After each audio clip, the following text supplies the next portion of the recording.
honestly, guys notice it more when you're out winning games, right? If Cleveland starts off in a bad start, they're not doing well, and all of a sudden Shedeur or Dillon Gabriel are doing well in 7-on-7, they're throwing dimes, and practice drills, the number one defense can't stop them. People take notice of that, and the more that the players see it, they're gonna then the comments start happening over the lunch table. They start happening throughout the building, and that's when the pressure really will get severe. The Cleveland Browns were focused on resolving their quarterback situation until Jason Kelce made pointed comments that triggered a strong reaction from ownership. The response inside the organization was immediate and intense. What exactly did Kelce say that has the dog pound on edge and the front office under pressure? We've seen that miserable game by the Cleveland Browns. So they throw Joe Flacco in there, and I like Joe Flacco. He did good, but they gave him the resource of all the first-team guys. Then they throw Dillon Gabriel in there with first teams and second teams. So Dillon always is getting protected. The same thing again, they gave this scrub max protection on every play. Yeah, he completed some passes, but let's talk about his mistakes. He's still inconsistent with his throws, but he at least had max protection. The Cleveland Browns continue to be defined by inconsistency and avoidable setbacks. Even as fans hoped the organization had turned a corner, Jason Kelce, fresh off retirement, offered a direct critique that reignited doubts about the team's direction. His remarks implied the franchise's structure and decision-making remain unstable and recent progress may not hold. The takeaway for leadership is straightforward. Identify core issues, align on a coherent plan, and execute with discipline. For supporters, it's another sign that the problems run deeper than a single season. They throw Shedeur Sanders in there with the lowest cab drivers you couldn't even get on 5th Street. And I'm pissed off, bro, because the play calling was abysmal. Look, even if you don't like Shedeur, Shedeur didn't even get a chance to be trash.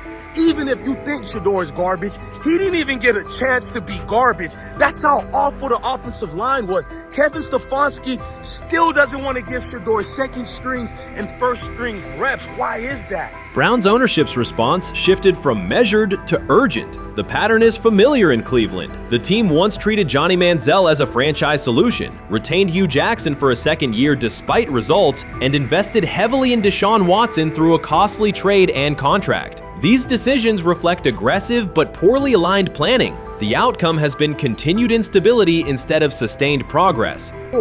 That this was the guy that they wanted to start. He's seasoned, he's experienced, he still has a big-time arm, even at his age, and they open with the Cincinnati Bengals. They wanted that experienced guy. He was always going to be the guy. They were not going to start Dillon Gabriel or Shedeur Sanders in week 1. Kenny Pickett had a hamstring injury. It makes it easy to go with Joe Flacco. And the question isn't and wasn't going to be who's the starter in Cleveland. The question is, who's going to be the backup in Cleveland? Who's going to be the number 2 quarterback when they open the season against these Bengals? Fans still show up season after season, expecting improvement and bracing for setbacks. The usual pattern has been early optimism followed by a gradual collapse. But last season was different. For a sustained stretch, the Browns looked organized and competitive, resembling a functioning team. Couple days, 3 days until roster cutdowns, how do you feel about that? Do you feel like you belong here on this team?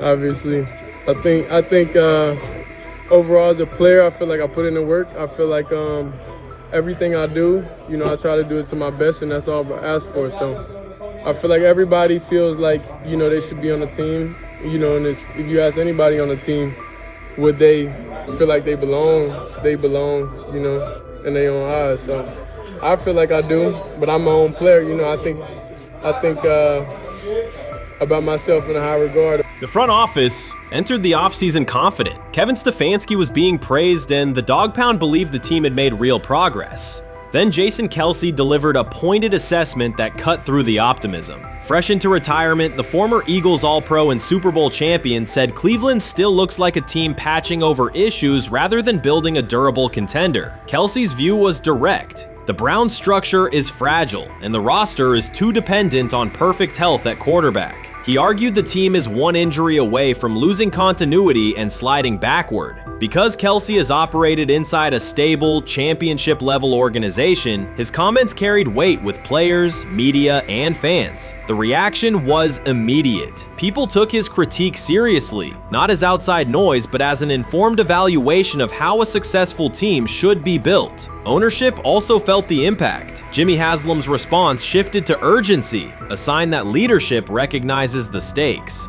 The criticism arrives in the context of prior high-risk decisions, especially the fully guaranteed $230 million commitment tied to Deshaun Watson. Watson has missed time and shown inconsistency when available, and the contract has constrained flexibility. Kelce's remarks highlight why depth, alignment between the front office and coaching staff, and a clear contingency plan at quarterback are non-negotiable. The takeaway is straightforward. Cleveland must convert last season's progress into a stable framework, protect the quarterback, deepen critical positions, and establish a plan that survives injuries and short-term setbacks. Without that, the games that fueled optimism will remain temporary. If you're a betting man, who do you think starts for the Browns at quarterback? Okay, this is the situation. Kenny Pickett, they actually traded for him. Joe Flacco, no one's bringing Joe Flacco in the building thinking Joe Flacco's going to be the starter. If Joe Flacco is your starter, You got a problem. you have a huge problem. And if they were saying Shedeur was the starter as the 5th rounder, you got a real problem too, because he passed over all these guys in these reps in the offseason in shorts, in bikini shorts, Speedos and stuff.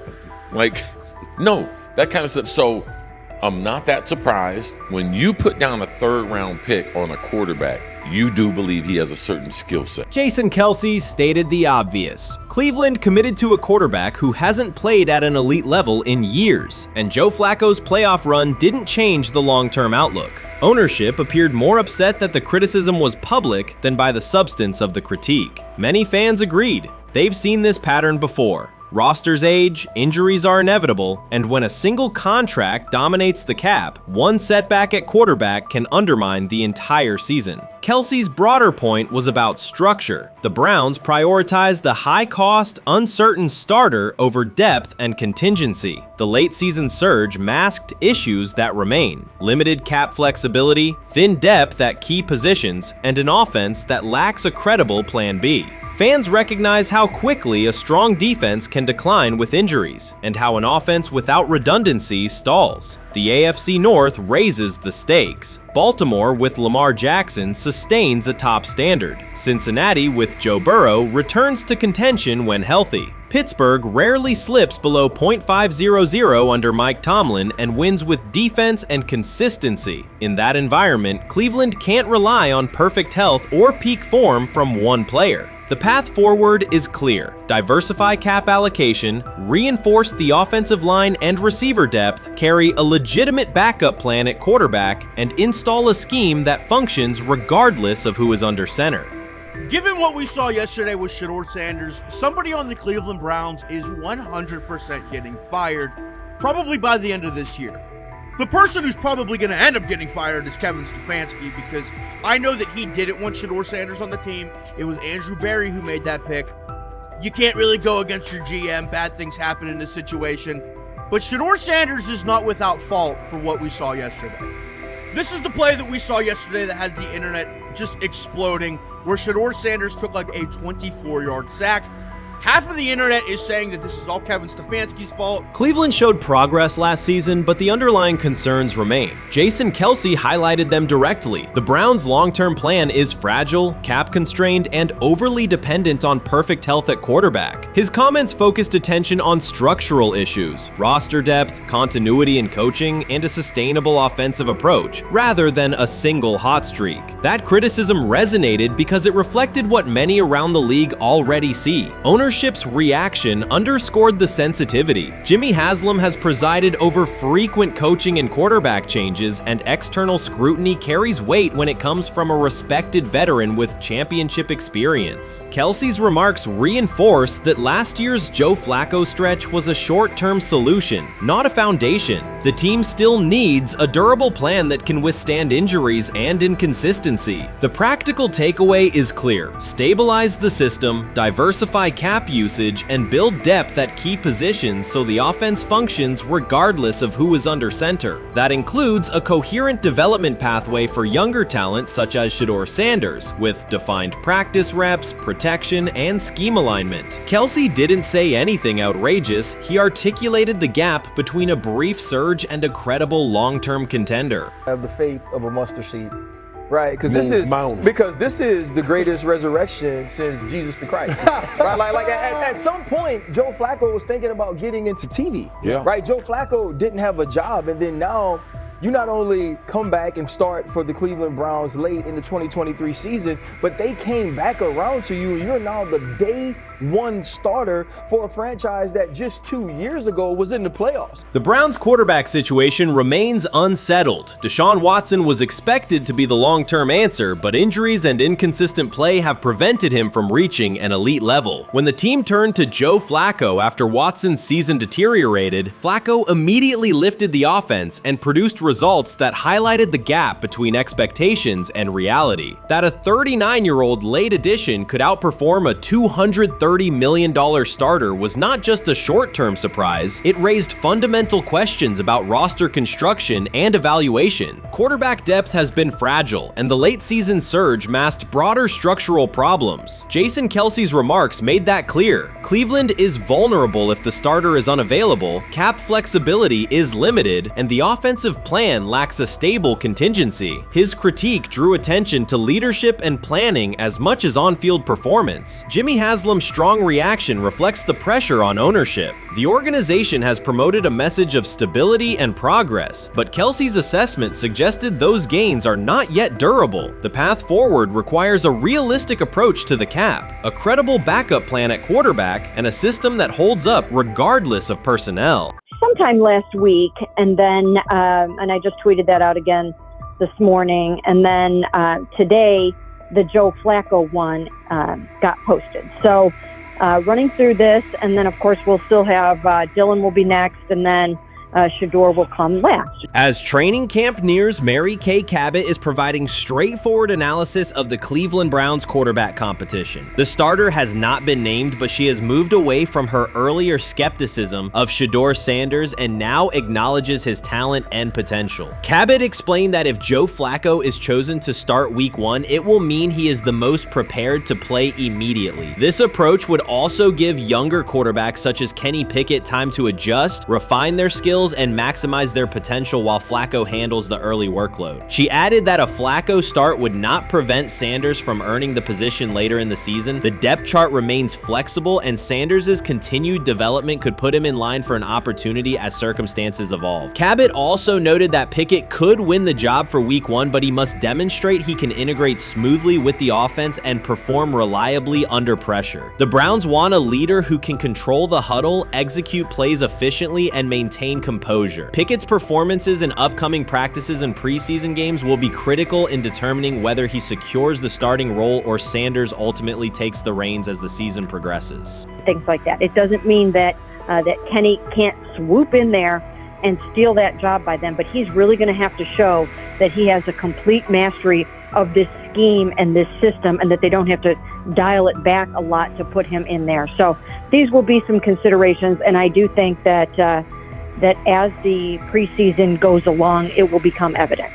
Mary Kay Cabot recently stated that Shedeur Sanders is ready, and the Cleveland Browns are monitoring him closely. After a strong showing during organized team activities and minicamp, Sanders has made notable strides in his development. With continued progress, he is expected to return to the field prepared to contribute meaningfully. The Browns coaching staff is tracking his growth, and anticipation about his long-term role is increasing. Cabot added that if Sanders maintains this trajectory and continues to demonstrate poise within the team, he will have a legitimate chance to earn the starting quarterback job. Each practice rep strengthens his case, reinforcing the possibility that his development could benefit both the player and the organization. As Sanders impresses, discussion about his future in Cleveland becomes more compelling. Cabot also emphasized Sanders' advanced understanding of the offense. She noted that his football IQ appears in every drill and that he seems ready to execute the Browns system at full speed. His ability to process defenses quickly and make decisive reads distinguishes him from his peers. With the appropriate opportunity, Cabot believes Sanders could become a genuine difference maker for the Browns. One One area Cabot highlighted is Sanders' command of pre-snap adjustments. His capacity to diagnose defensive fronts and communicate changes gives him an edge and reflects high football intelligence. If he translates those reads into consistent connections with his playmakers, he could elevate the Browns' offense significantly. By comparison, Cabot said quarterback Dillon Gabriel is still refining his grasp of complex terminology and play calling. While Gabriel possesses upside, Sanders' comfort with intricate concepts and his ability to manage tight pockets under pressure give him a clear advantage at this stage. Gabriel must sharpen those elements to compete at Sanders' level. Cabot previously reported that Sanders had already earned first-team practice snaps ahead of Gabriel. Her latest update confirms that Sanders is now approved as the Browns' starting quarterback, solidifying the organization's commitment to him as QB1. Expectations are high, and his response to the challenge will be closely watched throughout training camp and preseason. Cabot further noted that head coach Kevin Stefanski authorized Sanders to take expanded first-team reps beginning next month. This milestone underscores Sanders' readiness and the coaching staff's confidence in his progress. As the regular season approaches, Sanders aims to cement his status as the starter, and the competition for that position is intensified. Though Sanders leads the race, Kenny Pickett remains in contention. Cabot stressed that Pickett must prove he can integrate seamlessly with the offense and perform consistently under pressure. His performance over the next several weeks will determine whether he can challenge Sanders for the starting role.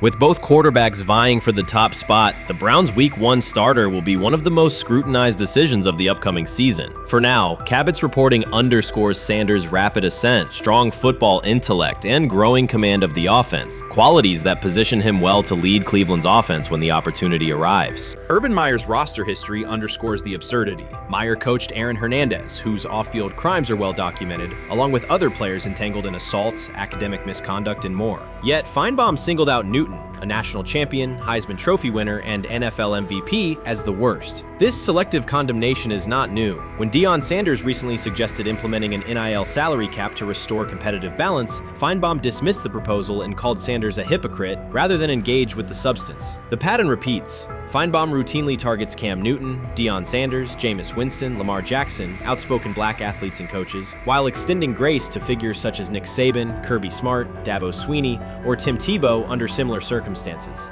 Newton is no longer content to remain silent while others distort his story. In response, he laid out an accurate chronology, highlighting facts the commentary networks rarely repeat. One long-standing myth is that Newton was expelled from the University of Florida. He was not.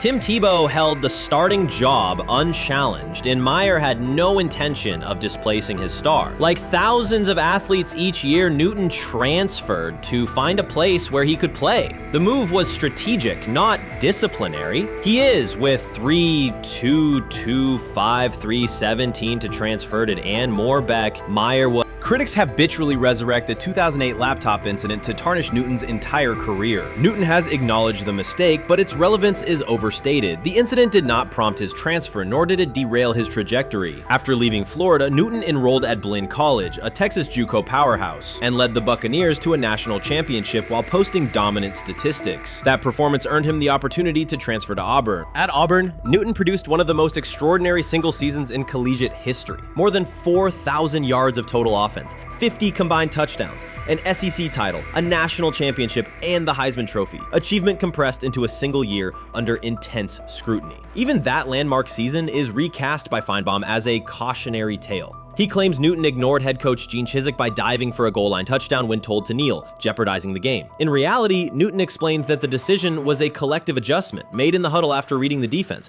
while Auburn still held timeouts. The Tigers maintained control and secured the championship. Portraying that moment as reckless serves to recast Newton's success as selfishness rather than leadership. Feinbaum's approach to Sanders reflects the same dynamic. When Sanders urged a structured NIL ceiling to protect athletes and stabilize rosters, Feinbaum immediately labeled him hypocritical. Yet when Saban or Swinney voice identical concerns, Feinbaum frames them as thoughtful guardians of the sport. The inconsistency reveals that the determining factor is not the argument but the identity of the speaker. Unapologetic black leaders who control their narratives, challenge entrenched hierarchies, and Feinbaum's commentary often functions as a check on that influence.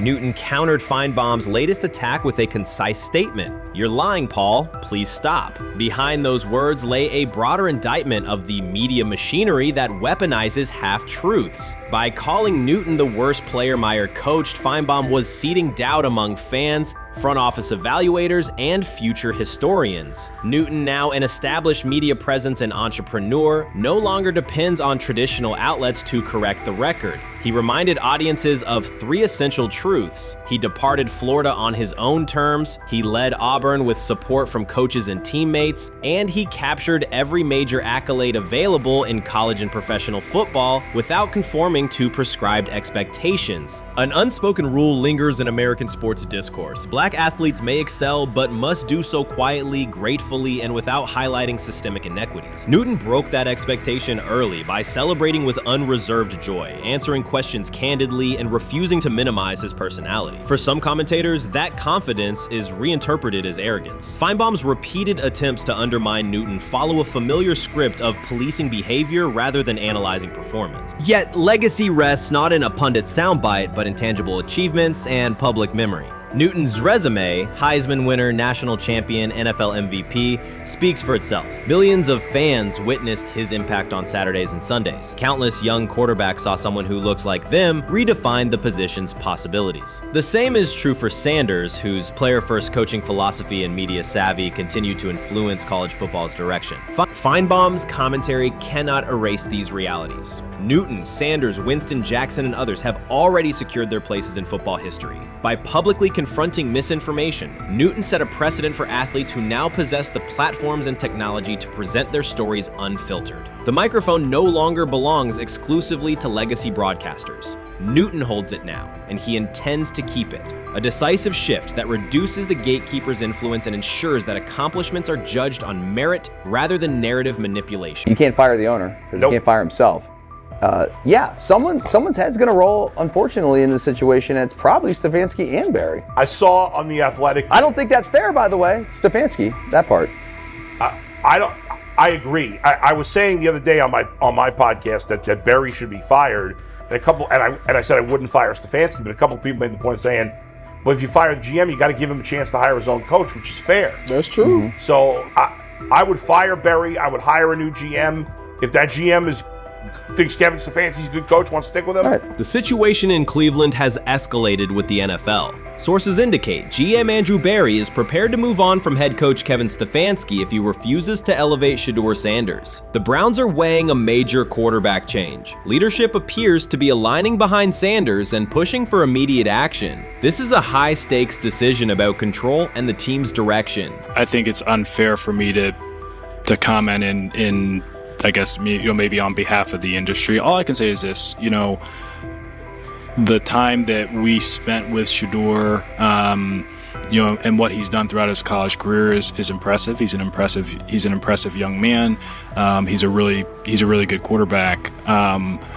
Sometimes, fit comes into play. And I'd also say this, there are 4 more rounds of the draft. And then maybe lastly, it's less about where you get picked and what you do after you get picked. That's really the most important thing. Getting to know him over the course of the spring, he has a ton of resolve. Andrew Barry appears to be at a breaking point. Pressure from fans and within the organization to play Shedeur Sanders is intensifying. Barry is pushing for a move towards Sanders, while head coach Kevin Stefanski remains cautious about altering the depth chart. The divide is clear. One side wants acceleration, the other a measured rollout. The organization is under heavy scrutiny, and the focus has shifted to when, not if, Sanders sees the field. Has the 4th highest odds of any head coach this season to be fired. He's clearly on the hot seat. It's been a discussion for really a couple years now, dating back to last season's 3-win season. And he's always had kind of hot and cold seasons. And now the sportsbooks are saying he's 4th on the list. Number 1 is Mike McDaniel of the Miami Dolphins, Brian Daboll of the Giants at 2, Shane Steichen at 3, and there is Kevin Stefanski plus 650 to be fired. This has moved beyond tension to outright stubbornness. Rather than elevating Shedeur Sanders, the staff has chosen Dillon Gabriel. The current depth chart looks less like a forward plan and more like resistance to change. Fans have been clear about who they expect to see, yet the organization keeps delaying. Every week without a real evaluation of Sanders slows development and blurs accountability. Cleveland is choosing a conservative approach when a decisive decision is needed, sending a message of uncertainty to both the locker room and the city. Now being the third string quarterback for the Cleveland Browns, was that so much was made out of unbelievable. He actually made the team as the third string quarterback. Like that was a big deal. Like that was somewhat of a surprise to a lot of people. He should have been the first pick in the draft. Kevin Stefanski appears to be doubling down to validate his approach. Despite sustained demand from Browns fans to see Shedeur Sanders reflected in chants, merchandise, and constant discussion, he continues to keep Dillon Gabriel in front on the depth chart. The decision functions as an assertion of control rather than a response to momentum. Even with clear signals from the fan base, Stefanski is staying with Gabriel and delaying a full evaluation of Sanders. It is a deliberate choice to maintain his plan and pacing, not to accelerate change. Cleveland is prioritizing continuity over recalibration, keeping any transition to Sanders on hold. But yeah, I mean, the Browns are in a tough spot. They have wasted. You traded a ton of high draft capital to get Deshaun Watson. You've gotten nothing out of Deshaun Watson and missed an opportunity. Like, who knows who they would have drafted? Now, maybe they would have screwed up those picks and the Browns would still be in bad shape. Andrew Berry is likely frustrated watching Dillon Gabriel default to conservative throws while the offense stalls. From a football perspective, this appears to be the hill Kevin Stefanski is choosing to stand on. Keeping Gabriel ahead of Shedeur Sanders has limited the unit's explosiveness and prevented a full evaluation of a higher ceiling option. Drives end quickly, field position flips, and momentum is lost while Sanders remains on the sideline. Fan patience is wearing thin. Each ineffective series intensifies criticism and shifts scrutiny toward the coaching staff's criteria for the depth chart. With every additional snap for Gabriel, the decision reads less like an open competition and more like rigid adherence to a plan that isn't producing results. The optics are clear. A dynamic quarterback sits while a cautious approach keeps the offense in neutral. If this continues, accountability questions will grow inside and outside the building. What performance benchmarks keep Gabriel ahead of Sanders? When will Sanders receive first-team reps in live situations to allow a fair comparison? The front office must decide whether to preserve continuity or pivot toward a timely assessment of Sanders. The longer the current approach stays in place, the more it signals stubbornness rather than adaptation, and the more pressure mounts to realign the plan with on-field output. I honestly see it happening if the Browns lose a bunch of games. Like if they get 5 wins or less, I see the report coming out now that Stefanski will be fired. I don't want it to happen. I want the Browns to be good, win a bunch of games. I think that they're going to be a team that is slept on and can at least get 7 wins, which is why if they don't, I see Stefanski getting all the blame for that, and there'll be a new coach in Cleveland. Because their players, to me, are there once again. We've talked about the incredible rookie class. The approach in Cleveland lacks consistency. One week, Andrew Berry signals he wants Shedeur Sanders on the field. The next, Dillon Gabriel gets the reps and the plan stays conservative. Through it all, Kevin Stefanski shows limited urgency despite pressure on his job security. Fans are asking for an offense that can push the ball, change field position, and produce points. Instead, the unit leans on short throws and cautious sequencing. Gabriel's play keeps the ceiling low and momentum static, while a full evaluation of Sanders is postponed. The result is growing frustration and a clear disconnect between the front office, coaching staff, and expectations in the stadium. The NFL tried to teach him and his father a lesson. You don't act like that. You don't talk like that before a draft. We'll show you how our game is played. We will watch you plummet all the way. I think he would have gone undrafted except for that owner in Cleveland. And he is the key to everything because he is something of an against the grain maverick owner. He's kind of a wannabe Jerry. Fan speculation is growing. Some believe Kevin Stefanski lacks confidence in Shedeur Sanders. Others think he's prioritizing Dillon Gabriel for reasons unrelated to performance. A more extreme view claims Stefanski is manipulating outcomes to secure a buyout. Whatever the motive, the risk is clear. This approach is straining his relationship with GM Andrew Berry and alienating the fan base. Pressure is rising, Berry's patience is running out, and supporters have shifted from requests to demands. If the current plan continues, calls for a change in quarterback and accountability will intensify. How you feeling? I'm getting there. You see what I got on, right? That's why I was asking how you help for it. Yeah, I'm getting there. See? Prime, what they had to? I had blood clots. Okay. And they amputated, But I work with it. Man. Yeah, I'm amputated. So I get that worked on a couple times a day. Keep the blood circulating, blood flowing, but it's a new normal.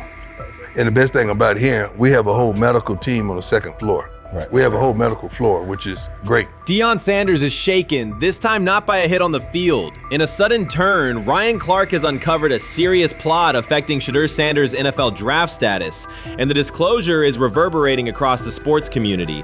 What once looked like a simple scheduling delay may actually be a calculated effort to undermine Deion's son. The facts suggest intentional sabotage, a breach of trust, and repercussions that could be far-reaching. This is no routine football headline. It is personal, and Coach Prime did not see it coming. The sports world loves to celebrate underdogs, yet it often takes even greater pleasure in tearing down rising stars. Deion Sanders is witnessing that cycle now, not from the sidelines as Coach Prime, but as a father. The lights in Boulder remain bright, the cameras keep rolling, and Sanders still wears his gold watches, sunglasses, and natural swagger. Still, behind that familiar smile is a man carrying deep pain as criticism aimed at his son mounts daily. How much of that is opening press conference saying, okay, we are family, saying that he was sent to do certain things? Do you feel like people got attached to that, or it just was the fact that prime time is at Jackson State? It's prime time. If my son plays cornerback, I want him to be around, in my opinion, the best cornerback ever to touch the field. That's right. If my son played DN, I'd have to talk to you and tell me who's coaching the DNs. That's but right. I was sending my son to play for prime. His pain does not come from critics or losses, but from watching his son, Shedeur Sanders, get pulled into a system where politics outweigh performance. By every metric, arm strength, accuracy, field vision, Shedeur belonged in the top 3 of any NFL mock draft. Defensive coordinators who tried to unsettle him know he never flinches. He owns the unteachable leadership trait that turns strong prospects into franchise cornerstones. Then the narrative shifted. Draft boards that once placed him 2nd or 3rd slid him to 5th, then 12th, and eventually out of the 1st round on some lists. Analysts grew cautious, executives became vague. The statistics stayed strong, and the game film still proved his ability, yet the buzz evaporated.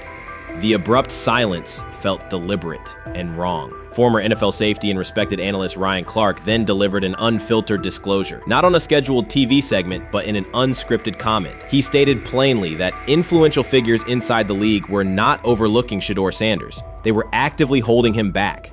The motive, Clark said, was political, and the real target was Deion Sanders, Hall of Famer, architect of Jackson State's resurgence, and the coach who turned a 1-11 Colorado program into a national headline. Deion's refusal to conform, wearing sunglasses indoors, dancing with players, speaking candidly, challenged an establishment that favors predictable images and rehearsed statements. According to Clark, that resistance to tradition was not forgotten. When Shedeur displayed the same mix of talent and confidence, concern spread through front offices and media circles. Questions about leadership style and attitude surfaced. Coded language for discomfort with a quarterback who mirrors his outspoken father. Clark's point was clear. The issue is not Shedeur's performance. If he had posted identical numbers at Ohio State or Alabama, endorsements and media specials would follow. Instead, interest cooled, because the Sanders family embodies a self-made identity the league cannot easily manage. Their visible pride and independent brand challenge a system that prizes control. And that threat, not football ability, is what Clark believes is suppressing Shedeur's draft stock. They have never loathed college football itself. They have resisted the people determined to reshape it. When Deion Sanders, black, direct, unapologetic, walks into a room of power brokers and speaks with authority instead of deference, critics recoil. During his playing days, they complained about celebrations and gold chains. Now that he is a head coach, mentor, and father, they label him something more polite, but just as dismissive, a problem. At Big 12 Media Days, Sanders addressed the accelerating chaos of the name, image, likeness market. He said college football needs a salary cap, not to hobble players, but to impose order on a system that showers unproven freshmen with seven-figure promises while the rest of a roster hunts for scraps. He called the situation unsustainable. Within hours, ESPN commentator Paul Feinbaum branded him a hypocrite, arguing that Sanders profited from NIL at Jackson State and now wants rules only because his most marketable athletes have moved on. The accusation spread quickly because it fit a comfortable storyline. Outspoken black coach gains from change, then protests when the advantage disappears. That framing ignores context. Sanders never criticized players earning money. At Jackson State, he urged corporate sponsors to partner with athletes who had been invisible to major brands for decades. What he wants now is stability, standardized guidelines, basic financial literacy, and roster balance that prevents locker rooms from fracturing over uneven payouts. When other coaches, Nick Saban, Dabo Swinney, Lane Kiffin, voiced similar concerns, they were praised for foresight. When Sanders spoke, the tone shifted to suspicion. The difference is not the message, it is the messenger. Feinbaum's response followed a familiar script. When black leaders question the structure of the sport, their motives are interrogated, their credibility attacked, and their competence doubted. He did not level the same charge at Jimbo Fisher when Fisher complained that NIL disturbed recruiting. He stayed silent when Kiffin lamented the transfer portal. But Sanders, who raised enrollment and television ratings at Jackson State, brought unprecedented attention to Colorado in one season and consistently mentors players beyond football, was called opportunistic. Feinbaum dismissed the cultural impact Sanders created, the exposure for historically black colleges, the draft picks developed, the infrastructure improved, reducing his work to a marketing stunt dependent on star sons Shedeur and Shiloh or two-way standout Travis Hunt. Sanders did not retaliate. He returned to practice, media obligations, and recruiting. His confidence is rooted in faith and in the responsibility he feels toward young athletes whose lives will extend decades beyond their highlight clips. When he asks for NIL boundaries, he is thinking about freshmen handed large sums without guidance, families unprepared for sudden wealth, and programs that abandon kids once production stalls. He has watched that cycle from the inside.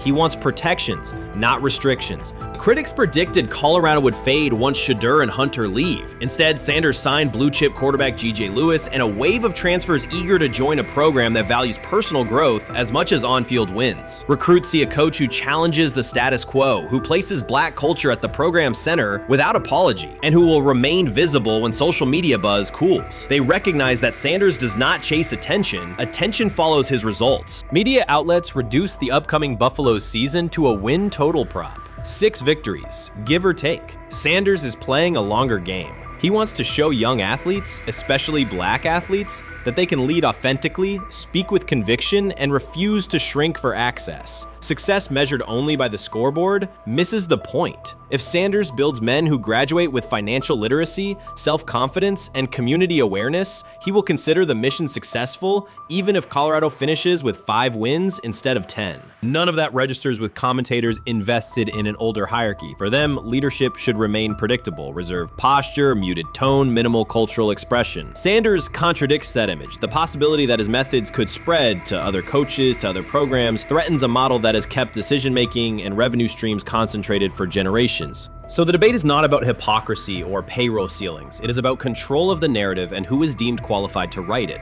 Sanders refuses to surrender that authority. He knows order is necessary. He also knows whose voices have been ignored whenever real reform is discussed. By speaking plainly, he forces television panels, athletic directors, and conference commissioners to confront issues they would rather defer: financial education, equitable resource distribution, and consistent national standards. Whether Colorado exceeds betting lines this fall will not change the trajectory Sanders has already set. He made Boulder relevant, energized recruiting beyond traditional power corridors, and broadened college football's cultural reach. That influence will persist long after social media debates cool. If his call for NIL structure eventually becomes policy, as the NCAA and Congress now contemplate, Feinbaum's soundbite will fade while Sanders' imprint endures. In the end, accusations of hypocrisy say more about the accuser than the coach. Sanders has remained consistent, empower athletes, hold adults accountable, and inject stability before unchecked money corrodes the locker room. The people who stand to lose clout in that environment prefer the chaos they can manipulate. Sanders prefers a system that nurtures the players who make the sport worth watching. His advocacy is rooted in experience, not self-interest, and his critics will have to decide whether to engage with that reality or keep shouting from the sidelines. Shedeur Sanders doesn't ask for excuses. He hasn't blamed limited reps, patched together receiver groups, or fourth-string offensive linemen struggling against Cleveland's second-team defense. He shows up, works, and demonstrates why he belongs. On day 3 of Brown's training camp, for the first time since OTAs, he finally received something close to a fair opportunity. He lined up with the second unit during an 11-on-11 period and made the most of it. In 8 plays, he did what he typically does when given a chance. He executed. He went 2 for 2 on a quick series, finishing with a decisive throw to tight end Blake Whiteheart that immediately caught the sideline's attention. There was no hesitation in his drop, no unsettled feet, and no panic. Just firm, accurate timing and clean operation. It raised an obvious question. What has taken so long for the Browns to evaluate him with a functional group? The story isn't only about one throw, it's about the delay before it. Sanders has been the guy for most of his football life, commanding high school programs, starring in the Southwestern Athletic Conference at Jackson State, then operating under national attention at Colorado. For the first time, he's been told to wait. He has treated that reality as part of the job rather than a setback. He has prepared like a professional since the moment he arrived, and on the 3rd day of camp in heavy heat, he let the football represent his case. While coverage focused on the veteran presence of Kenny Pickett and Joe Flacco, Sanders made an impression with minimal volume. The difference with the second team was immediate. Protection held up, routes were on schedule, and progressions unfolded as designed. Within that structure, he looked like the quarterback who led efficient offenses at Jackson State and Colorado. Calm in the pocket, decisive in his reads, and accurate to tight windows. This was not simply a good practice period, it was a clear statement. He was not just operating the script, he was directing it. The timing was sharp, the reads were clean, and the seam throw to Whiteheart was a high-level anticipation throw, professional in placement and pace. The narrative around Sanders should reflect that when he is placed in a workable situation, his strengths are visible. Early work with 4th unit personnel included protection issues and unreliable spacing. With the 2nd unit, those variables stabilized and his work looked consistent with his resume. The performance supported a straightforward conclusion. The evaluation should move forward with higher quality reps. Sanders has been explicit about his approach. He does not request special treatment. He intends to be prepared so that when an opportunity appears, he can step in without a drop-off. He has said he wants to be ready for anything and not offer explanations after the fact. That mindset fits what teammates and coaches have observed. A quarterback focused on the assignment, not the conversation around it. The conditions were demanding, relentless sun, heavy humidity, and a practice tempo that stressed decision-making. Many players fatigued as the session wore on. Sanders did not show signs of rushing reads or forcing the ball. He managed the pocket, reset his base when necessary, and continued to deliver on time. The path he has taken, HBCU starter in the SWAC, then Power 5 starter under constant attention, has prepared him for compressed evaluation windows. He has been under scrutiny for years. The heat did not change his process. He moved defenders with his eyes, anticipated breaks, and stepped into throws with balance. The crowd was not chanting his name, and there were no ovations. That was irrelevant to the task. He is focused on the locker room and the staff, and he is building credibility the same way he did at previous stops, by being reliable when the ball is snapped. Quarterbacks coach Bill Musgrave has emphasized ignoring external noise and keeping attention on install, footwork, and timing. Sanders is familiar with the dynamic. He has been followed by cameras and commentary since his early teens. He has experience living with attention and still adhering to routine. Under heat, with a narrow set of snaps and multiple decision points, he stayed composed and effective. 2 speeding citations, 91 miles per hour in Brunswick and 101 miles per hour in Strongsville, became national items. General Manager Andrew Berry characterized the decisions as not smart and stressed that it's not only about driving fast, but about the safety of others. Sanders accepted responsibility, stated that he learned from the incidents, and said he would follow the rules. The attention to those citations did not alter his daily schedule or his practice preparation. He arrived early, stayed engaged, and kept the discussion centered on work. work. Away from the field, he spent time at Rainbow Terrace in Cleveland after a significant apartment fire, distributing supplies and checking on families affected by the incident. There was no formal media rollout around the visit. It was an instance of direct engagement with the community without publicity attached to it. That reflects the same approach he shows inside the building. Do the work first. Sanders treats each rep as if it might be his last for the day and his only chance to show a specific element on tape. He prepares for protections, cadence variations, route adjustments, and timing with a level of detail that compresses the learning curve. When he is not under center, he studies coverages from the sideline, charts plays, and reviews video before and after practice. He writes down the next day's calls so he can anticipate checks. He has reference using virtual simulation tools to replicate snaps he does not receive physically. That is not a passive stance, it is an active attempt to reduce the distance between classroom and field.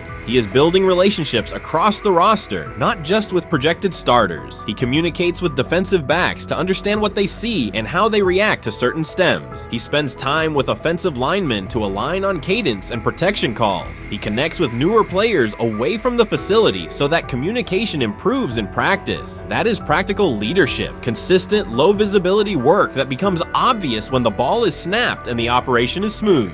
3 days into camp, a central question remains. Why hasn't he taken a first-team rep? Flacco has seen work. Pickett has seen work. Dillon Gabriel has been cycled in. Sanders has remained behind all three on the depth chart while producing efficient periods when provided stable support. Head coach Kevin Stefanski has not publicly detailed the plan for distributing first-team snaps among the quarterbacks. When asked, Sanders answered that it is not his place to comment on rotation decisions. That response aligns with his day-to-day conduct, respectful, professional, and centered on the next assignment. The staff is managing a room with a Super Bowl MVP, a former first-round pick, multiple rookies, and a new set of combinations on the offensive line. That creates a set of decisions about exposure, pacing, and evaluation windows. Within that context, Sanders has presented a clear case for additional evaluation. He has shown he can execute the offense as designed when the variables are standard. Musgrave has a long-standing connection with the Sanders family through his time as a teammate of Deion Sanders in San Francisco. That familiarity supports direct communication. It does not guarantee anything about the depth chart, but it does help streamline teaching, feedback, and expectation setting. Inside the defensive back room, veterans such as Denzel Ward have provided perspective on timing, leverage, and eye discipline that Sanders has incorporated into his preparation. He is operating without the immediate family structure that defined his college environment. Away from his brother Shiloh and his father Deion, he is managing his own housing, nutrition, recovery schedule, and all the smaller tasks that accompany an NFL routine. Those adjustments matter because they influence consistency across a long camp. He has treated those responsibilities as part of the job rather than distractions, which is reflected in a steady daily approach. What he showed on day 3 with the second unit was not a surprise to those who have tracked his prior work. It was a continuation of a profile, efficient sequencing, clear timing, and consistent ball placement when protections and routes hold up. The 8-play period was short, but it was enough to reinforce the point. He doesn't need a large sample to demonstrate baseline operation. He needs a fair sample to test ceiling and adaptability. There is also the matter of perception. Public attention concentrated on the speeding tickets and the general manager's response. Less attention fell on the preparation, the efficient period with the second team, or the community engagement at Rainbow Terrace. That imbalance is common in training camp narratives. Sanders has handled it by keeping his answers simple and his focus on football. He has not tried to redirect the conversation. He has done his work and waited for additional reps. The objective next step is straightforward. Expand the evaluation with higher unit personnel and standard opponents. That does not require a complete reshuffling of the depth chart. It requires allocating a defined sequence of first-team snaps so that timing with starting receivers and protections with starting linemen can be measured on tape. The staff can then compare operation speed, accuracy under pressure, red zone decision-making, and 2-minute mechanics against the other quarterbacks. That is the most direct way to clarify the competition. None of this dismisses the experience or track records of the veterans in the room. It emphasizes that the purpose of camp is to